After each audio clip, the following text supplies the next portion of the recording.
这是人类文明崩溃的第10年，幸存者们被迫走上了相互蚕食的绝路。看见陌生人靠近，男人惊恐地藏在隐蔽的林中小屋瑟瑟发抖，却不知这伙人是自己招惹过来的。就在昨天，杰克和父亲一同去打猎，父亲成功地重创了一头肥美的野猪。当父子俩循着血迹寻找时，却发现野猪跳到了沼泽地中。现在他们也没得办法，只能继续扩大的搜寻范围，寻找物资。父子俩走了一段距离后，发现了2辆被树枝拦截的汽车，随着车门以及后备箱都是被打开的状态，显然已经被别人搜刮过了。但他们仍旧走进车中搜索了起来。冒失的杰克弄响了车门，引来父亲责怪的眼神。他也感到有些不好意思，父亲并未多言，记得搜刮了角落中掉落的烟头。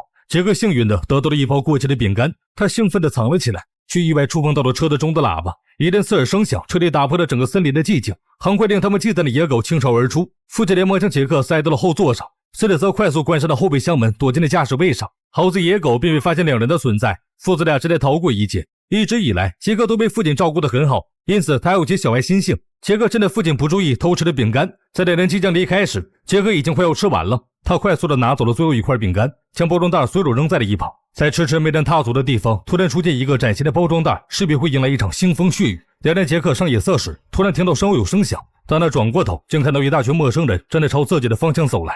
杰克吓得提起裤子，连忙躲回了林中小屋，并用屏障遮挡住了房子，却不知这伙人是自己招惹过来的。杰克躲回屋内，并通过缝隙向外面观察。他发现那群人越靠越近，直接被吓得跌倒在地。父亲因此被吵醒，他发现儿子如此惊恐，立刻警惕地下上观察。随着父亲见一大群人正在朝着木屋赶来，他便清楚这是一场恶战。于是父亲快速地收拾了行李，将中药的药品装进了背包中，塞给了还没缓过神来的儿子。杰克才从惊慌中缓过来。随着父亲快速踢开木板，带着儿子和儿媳妇从后门跑了出来。由于儿媳妇身负重伤，根本无法长途跋涉，于是父亲在短时间进行了取舍。他将儿子和儿媳藏在了化粪池中，独自一人面对一群亡命之徒。父亲再怎么威猛，也只是重创了一个人，最终他寡不敌众，被直立一棍的敲倒在地后。对方的人趁机将他抹了脖子。夫妻俩见状，既惊恐又悲伤，为了活下去，他们必须忍住哭声。接下来这群人就对林中小屋进行了搜刮，将能用到的物资都打包带走。还有人看到杰克逃跑时不小心弄丢了书包，对方发现里面存放了极其珍贵的药品，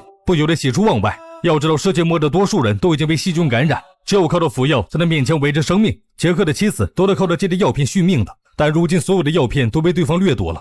杰克目送着死去的父亲被强盗们用绳子将死者固定在一个棍子上抬走时，路过化粪池的首领突然发现了异常。他想要抬起化粪池上方的盖子查看，却因为杰克死者拽住，用整个体重施加压力，首领并未成功掀起。于是他好奇地凑近了圆洞观察，直接被天天肥熏得差点背过气。夫妻俩因此成功逃过一劫。直到这伙强盗彻底离开，杰克才从化粪池里爬了出来，随着地面上遗留的那个饼干包装袋，才意识到是自己贪吃酿下的大祸。使得屋内凌乱不堪，只见父子俩积攒的所有物资全部被洗劫一空。最要命的是，妻子的伤口已经严重感染，她无力地躺在床上，已经昏厥了过去，根本没有对症药物给她吃。杰克一时间感到十分无助，因此冲动的念头油然而生。他想要拿着枕头终结妻子的生命，可如今已经失去了父亲，杰克已经无法再忍受失去心爱的妻子，于是他决定以身试险找回药片。杰克将仅剩的水源留给了妻子后，便第一次离开了林中小屋。为了防止妻子遇到危险，他还特意用树枝抵住了门。杰克顺着父亲滴落的血迹在荒野中徒步寻找，如今地上已经结霜，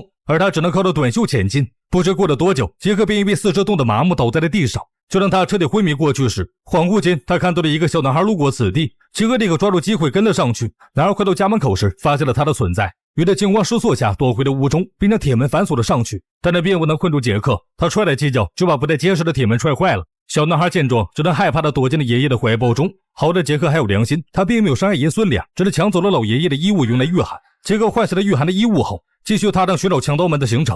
他在地上再次发现了一部分血渍，不远处还有一些零落的骨架。杰克立刻意识到自己的父亲已经成为了强盗们的食物后，忍不住恶心地呕吐了起来。他强忍悲痛，将父亲的骸骨埋在了土里后，便再次冷静了下来。如今妻子危在旦夕，杰克必须要快点找到那些人，拿到救了妻子的药片。如今没有了血迹的指引，便彻底断了线索。杰克突然灵机一动，快速地爬上了一旁的大树，望向了远处，果然发现了前方有炊烟升起。杰克有了线索后，刚想要出发，却忘记自己在树上，下一秒他便重重地摔了下来。更加可怕的是，他知道出了声响惊动了觅食的野狗。杰克立刻准备起身逃离此处，却因为腿被摔伤，行动受阻了。杰克跌倒在篝火旁，突然想起了动物害怕火光一事，于是他决定将即将熄灭的篝火复燃，用来驱赶野兽。随着太阳逐渐下山，篝火也已经被杰克成功点燃。他通过不断的添柴加大了火力，杰克挥舞的火把成功震慑住了成群结队的野狗。待等杰克睡醒时，篝火已经再次熄灭。他再次幸运的逃过一劫后，便继续前进。途中，杰克看到了一个紧闭的蓝色帐篷。他打开帐篷后，便自顾自地搜刮起了物资。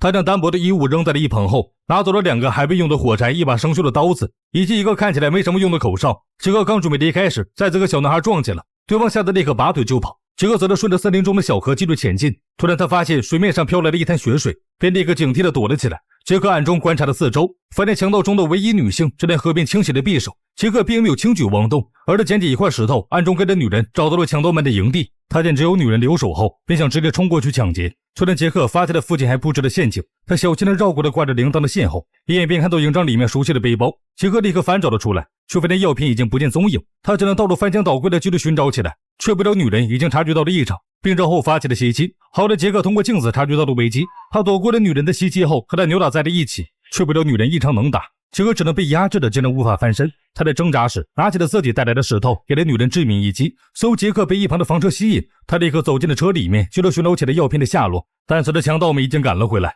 杰克为了掩人耳目，立刻将血渍擦拭得干净，并抹除了刚才打斗的痕迹。随后杰克便将女人拖到了隐蔽处，接着则躲了起来。当强盗们回到营地后，他们将无辜的小男孩也抓了回来。令杰克没想到的是，首领还是个强迫症，他一眼就看出镜子边的位置。首领不动声色地将药片从上锁的柜子中拿了出来，谁也受伤的队员服用过后，他便将箱子再次锁上了。随后首领便独自来到河边寻找，仍旧没有见到留守女人的踪影。直到手下发现了掉落在一旁的武器后，首领便决定带着全员出发寻找。躲在一旁的杰克见状，连忙用树叶遮住女人的身体后，接着则悄悄爬到了营地。随着营地的留守人只剩下了一个受伤的感染者，由于身体不适，他只得躺到房车中休息了。杰克趁机想要解救男孩，男孩却对他充满了防备，连忙大喊大叫的求救。感染者被吵得睡不着觉后，烦躁地走出房车查看，却发现被杰克解开了绳索的男孩跑了。感染者见状连忙追了上去，杰克趁机来到了藏药片的箱子前，却发现箱子已经上锁。突然首领返回了营地，杰克见状连忙躲到了房车下面。他发现强盗们已经找到了死去的女人，强盗们还有些人性，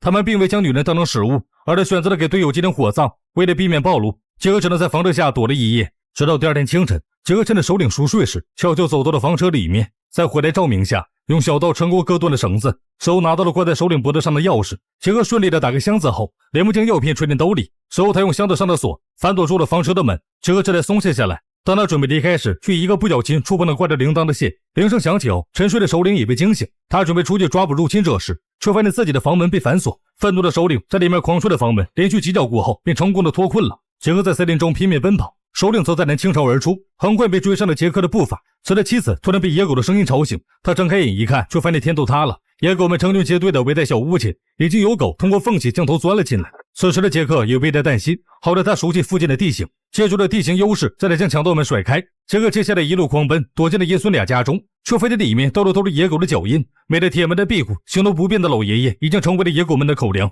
这一幕对杰克造成了极大的冲击，他失魂落魄的走了出来。面对身后陌生人的攻击，杰克也没了抵抗的心情。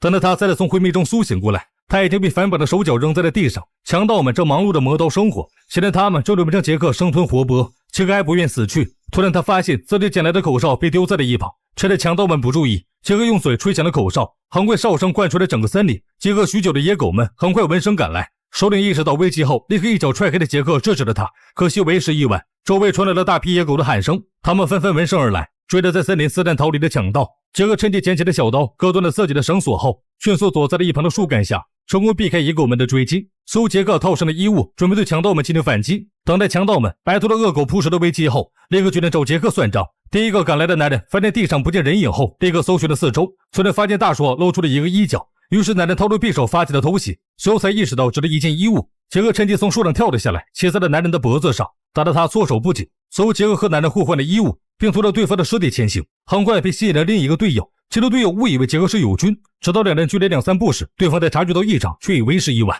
杰克快速转身，将早已准备好的匕首插进了男人的胸膛，成功解决了第二个强盗后，杰克拿走了对方的弓箭。事实上，这副弓箭也是杰克父亲制造的。稍夜的杰克决定复仇进行到底，他手着弓箭射中了首领的大腿。但这首领的忍痛能力惊人，他快速地将大腿上的弓箭折断时，杰克正想要补刀，弓弦却在此时断裂了。这下可尴尬了，一看这体型差异，杰克也清楚干不过对方。随着野狗的声音再次传来，两人只能暂时先各自躲避。杰克不知跑了多远，突然发现了一个房屋映入眼帘，他小心翼翼地靠近，却发现房主早已经变成了骷髅。杰克眼尖地发现骷髅旁边有一把枪后，便将其收入囊中。他小心翼翼地走到房子中，却惊喜地发现屋内存放了大量的生活用品，桌子上还有一把大宝贝。这在杰克手中拥有2把中等平等器，却在摇身一变变成了地表最强。当他准备拿些食物装包时，却突然听到屋内有其他人闯入的声音。杰克定睛一看，原来是首领追过来了。杰克趁其不备，直接拿起真理瞄准着首领。当他扣下扳机时，却发现枪中并无子弹，这下可尴尬了。